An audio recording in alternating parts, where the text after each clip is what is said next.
These are the helipads at On K.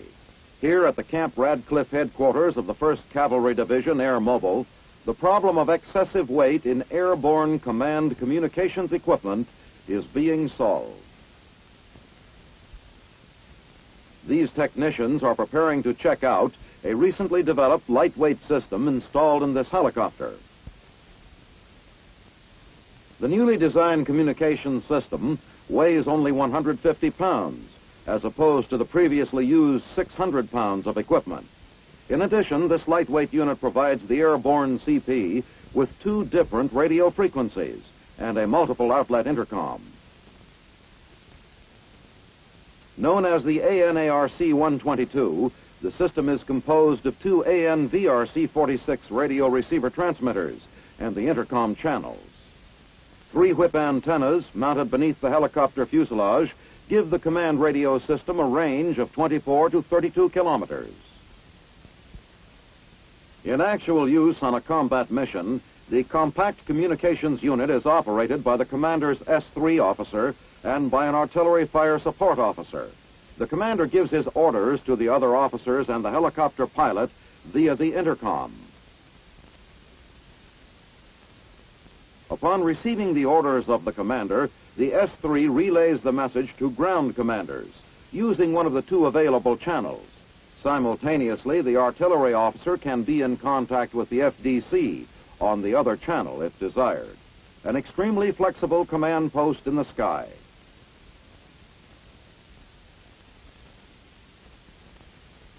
Camp Radcliffe drops away in the distance as the airborne CP heads for the Central Highlands. Another search and destroy mission is about to begin. High above the area where the assault troops will establish a landing zone, the commander and his S3 evaluate the terrain features below. Map coordinates are studied.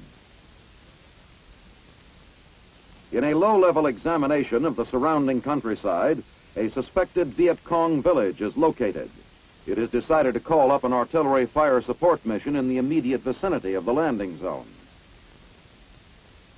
On the ground at the FDC, the information is received through a PRC-25 radio telephone. The mission is plotted using the data received from the airborne CP. A phone call is then made to the battery commander, and he is given complete firing data. The M102 howitzers are made ready for the mission.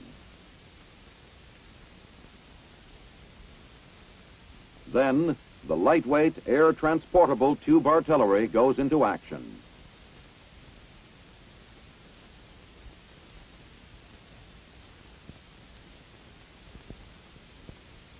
Aboard the flying CP, the commander observes the shelling of the wooded cover adjacent to the landing zone. By this time, the assault helicopters are arriving at the objective. As the first wave of choppers reaches the LZ, troopers of the 1st Air Cavalry Division leap to the ground and begin moving toward the cover of the nearby woodline.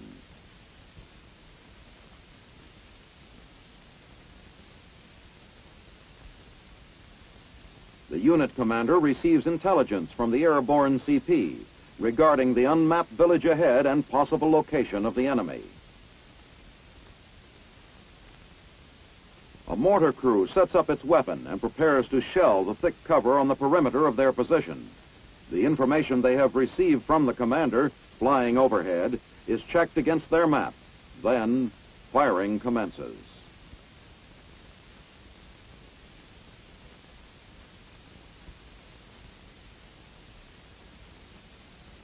In the air, the artillery officer confers with the commander. The troops advancing toward the village encounter dense undergrowth, and progress is slowed as they push through clinging weeds and brush. All sense of direction can be lost in the heavy vegetation. A halt is called while this platoon gets reoriented. A check is made with the airborne command post to make sure the unit is moving in the right direction. The airborne commander, observing the location of the troops, issues corrective instructions. With compass and map, the platoon moves ahead, reaching the village shortly thereafter.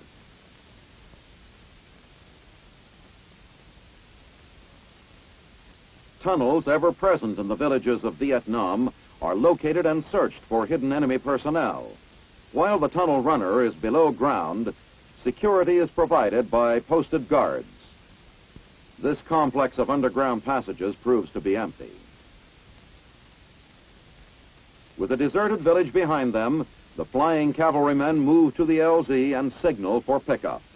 The search and destroy mission is completed, and soon the choppers arrive to take the men out.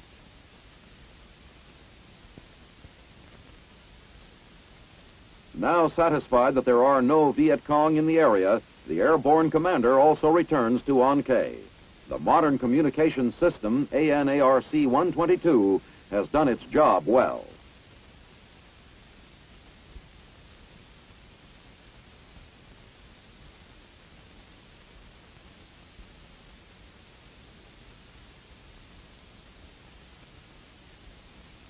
At Ton Son Nhut Air Base, Saigon, is a heliport handling a high volume of rotary wing aircraft traffic, ranging from the Sioux to the Chinook helicopters.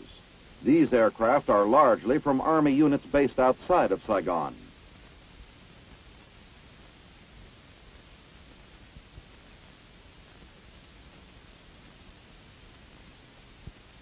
A control tower mobile van mounted on a 2.5-ton truck is used for controlling the traffic.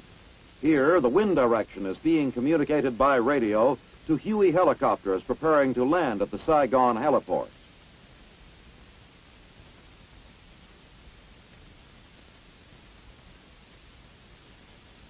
Also situated at Ton Son Nhut is an Army facility for the maintenance of electric generators in use by air traffic control personnel throughout Vietnam. Here, maintenance is performed on generators of all sizes, from 1.5 to 15 kilowatt, 60-cycle generators, and the 400-cycle generators used to supply radar systems. Incoming generators are checked, deficiencies noted, and the equipment again put into good operating condition.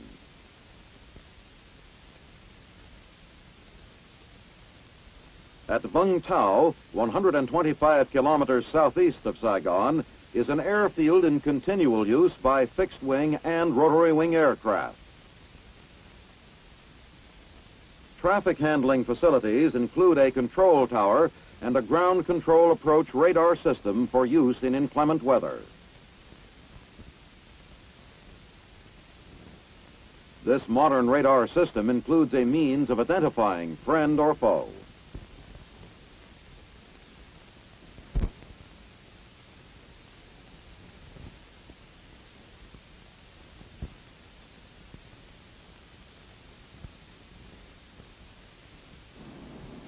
I'm Colonel Aronson, CO, 4th Transportation Command, a part of the U.S. Army's 1st Log Command in Vietnam. Our mission is to run Saigon Port Complex.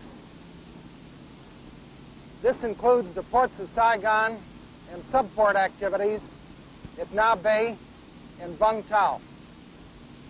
Ships transit the river system from Vung Tau area on up the river to the Na Bay River and up here into the Saigon River to reach Saigon Port. Here in Saigon Port, we handle general cargo destined for all the depots in the Saigon area.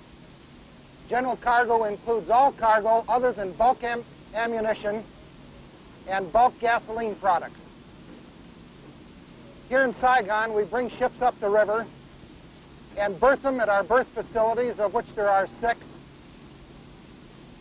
for the discharge of the vessels onto the quayside, or we tie ships on anchorage on the buoys for discharge onto barge and by barge distribution through the inland waterway system to the depot sites.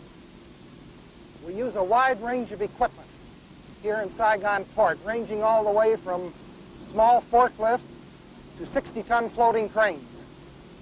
This equipment includes landing craft, patrol boats such as the one we're on, landing craft utilities, barges, lighterage, tugs, and other floating craft. Additionally, on the shore, we use light trucks, heavy trucks, cranes, forklifts, and a wide variety of materials handling equipment. Generally, the cargo is moved from ship side onto the quayside onto trucks for port clearance through to the depots located here in the Saigon area. We also have some 10 in-transit warehouses where we stage cargo for moving to the depots. At Na Bay, we handle all ammunition. For explosive safety reasons, we do not bring ammunition ships here into the downtown Saigon port area. At Na Bay, there are no deep draft facilities for tying ships up at piers. The entire operation is done from ships anchored in the stream onto barges, and from barges, they're towed by the tugs up to 6 different barge discharge sites for offloading the barges onto trucks and then delivery up to the various ammunition depots belonging to the U.S. Army, the U.S. Air Force, the Vietnamese Army, or the Vietnamese Air Force. Down at Vung Tau, we have another small port activity to support the Vung Tau support area. Here again, we have no deep draft berthing facilities and any shoreside activity. We must discharge ships from in the stream on buoys at anchorage into lighterage. From there, it's towed ashore by barges and by tugs to barge discharge sites, where by cranes we take it off the barges, load it onto trucks for onward delivery into the depot area. Some of the problems that we encounter here in operation in the Saigon Port Complex.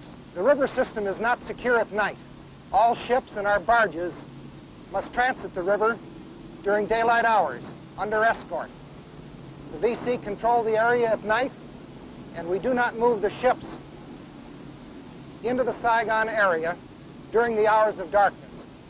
Last September, when we came in and started operating in Saigon Port, we were confronted with a backlog of cargo and a backlog of shipping awaiting discharge. During last fall and winter, the backlog was absorbed. Today we are discharging almost 100% more cargo than what we were last fall. No military cargo is delayed. No ships are backlogged. Cargo comes into the Saigon Port Complex and moves through to depots without delay. Last month here in Saigon, we handled almost 250,000 tons of cargo.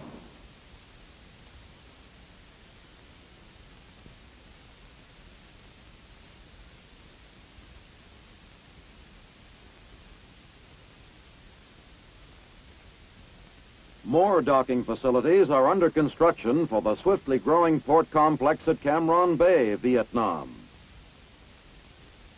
Here, a DeLong pier is being built for the loading and unloading of cargo. The pier is supported by 10 caissons or legs. The caissons are driven into place by a pile hammer, which has a striking force of 20,000 pounds. Preparations are made for the installation of fenders to protect the sides of the pier. The fenders, each weighing 2,600 pounds, are made of metal with wooden slats. A fender is lowered into the water where it will be secured to the caissons.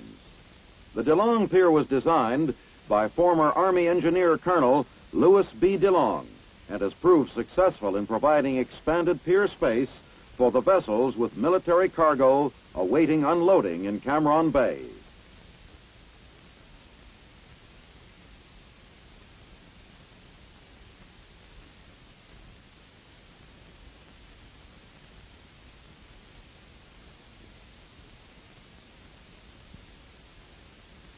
July, on the parade field at the Pentagon, ceremonies are held for the newly created post of Sergeant Major of the Army. To Sergeant Major William O. Wooldridge, seen here with Army Chief of Staff General Harold K. Johnson, goes the honor of becoming the Army's highest-ranking enlistee. Selected from among more than 4,700 sergeants major now on active duty, Wooldridge will represent the enlisted man on the Army staff, serving as consultant on enlisted matters to the Chief of Staff.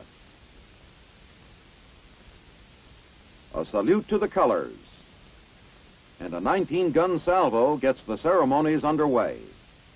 The new Army Sergeant Major, accompanied by his chief, troops the line. The crack 3rd Infantry Old Guard from Fort Myer participates in the occasion.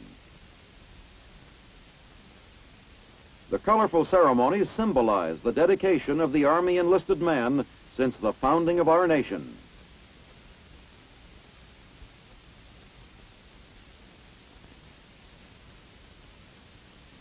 Sergeant Major Wooldridge, formerly of the 1st Infantry Division, has served in the Army for 25 years.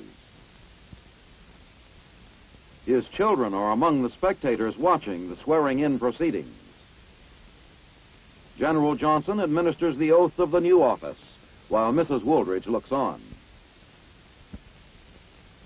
In keeping with Army tradition, Mrs. Wooldridge is given the honor of helping General Johnson pin on the insignia of her husband's new position.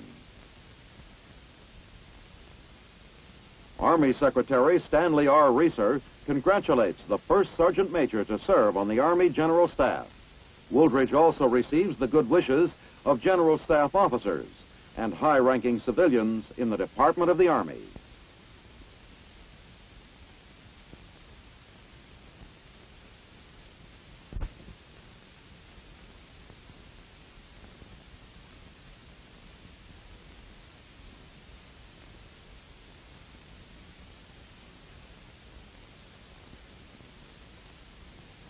Sharpshooters from 52 countries have come on July 14th to Wiesbaden-Freudenberg, Germany, for the 39th contest for the World Shooting Championships.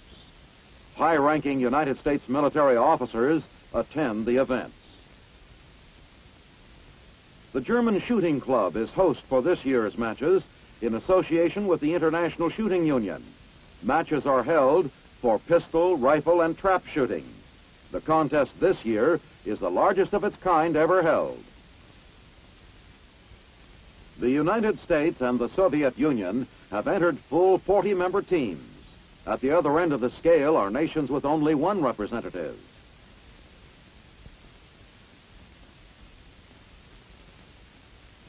Members of the West German team make up the last contingent in the parade.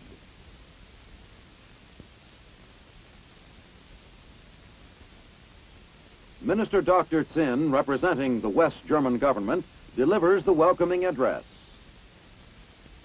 37 titles are to be awarded, with individual medals for winners. On the first day, the women's trap shooting match is held, and the United States representative, Charlotte Berkenkamp, places second. At the small-bore pistol range, Staff Sergeant Edwin Teague of the U.S. Air Force shoots a near-perfect score. Following matches include the small-bore rifle English match from prone, kneeling, and standing positions for women and men, and a new event for air rifles. Awards are presented for individual and combined team scores. In the small-bore prone matches, Lieutenant Margaret Thompson, U.S. Women's Army Corps, places second. And the U.S. women, including Miss Thompson, Patricia Kinsella, and Marianne Jensen, win silver medals with a combined score. For the men, Marine Warrant Officer David Boyd and William Krilling place first and third. And with Captain Donald Adams and Lones Wigger of Fort Benning capture the team trophy for prone position. Lieutenant Gary Anderson sets a new world record to win the overall English match.